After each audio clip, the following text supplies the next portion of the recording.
નમસ્કાર મિત્રો, આ છે બનાસકાંઠા જિલ્લાનું એરોમા સર્કલ।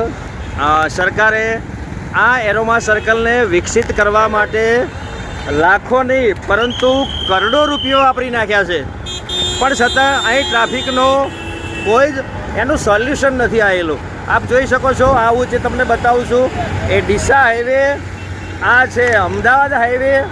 અમદાવાદ હાઈવે ઉપર જે ગ્રીન પાર્ક સોસાયટી છે ત્યાં સુધી ગાડીઓની લાંબી લાઈન છે।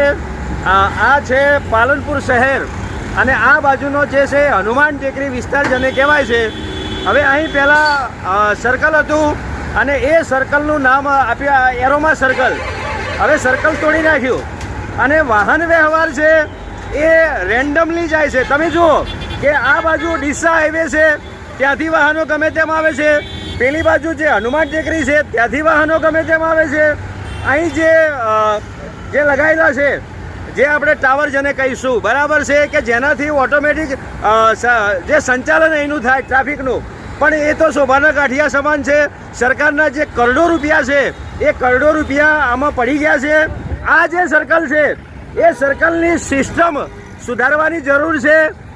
ગમે તે બાજુથી વાહનો આવે છે અને ગમે એ બાજુથી વાહનો જાય છે, તો આ જે પાલનપુરની આપણી જે ઓળખાણ છે એને ડાયમંડ સિટી કહેવામાં આવે છે, પણ અહીં ડાયમંડ સિટી જેવું કંઈ છે નહીં।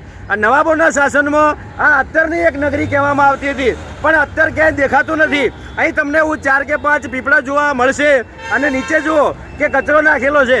તો અહીં એના સેન્ટરમાં એટલે કે રોડની વચ્ચોવચ્ચ સેન્ટરની અંદર સર્કલ બનાવવાની જરૂર છે અને અહીં સર્કલ બનાવ્યા પછી પ્રોપર એનું ગાઈડન્સ આપવાની જરૂર છે, જેથી કરીને આ જે પાલનપુરની પ્રજા છે જે હેરાન થાય છે, એને મુશ્કેલી પડે છે, તો એ ટ્રાફિક કઈ રીતે કંટ્રોલ થાય એની સેન્સ નથી। કાં તો આપણામાં સિવિક સેન્સ નથી, કાં તો પબ્લિકમાં નથી, અથવા અહીં જે કામ કરેલા કર્મચારીઓ છે એનામાં કોઈ સિવિક સેન્સ ન હોવાને કારણે લોકોને અવર જવરમાં મુશ્કેલી પડે છે।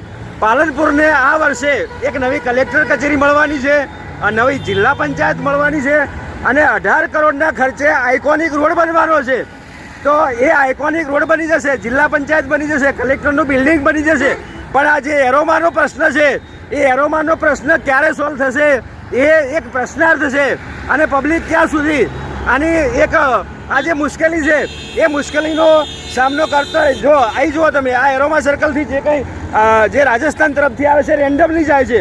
અહીં કોઈ સિસ્ટમ કોઈ કામ કરતી નથી અને એના કારણે આમ પબ્લિક છે એ રોજબરોજ હેરાન થાય છે। ડીસા જે હાઈવે છે 2 કિલોમીટર સુધી લાંબી લાઈનો લાગેલી છે। આ પબ્લિકનો પ્રશ્ન છે। આપણે જે ડાયવર્ઝન છે એ ડાયવર્ઝન ચાલુ છે, જે રોડ છે બાયપાસ છે એ બાયપાસ નીકળવાનો છે, પણ અહીં જે કરોડો ખર્ચી નાખ્યા એ કરોડો સરકારના અને પબ્લિકના ટેક્સના પૈસા પાણીમાં ગયા હોય એવું લાગે છે।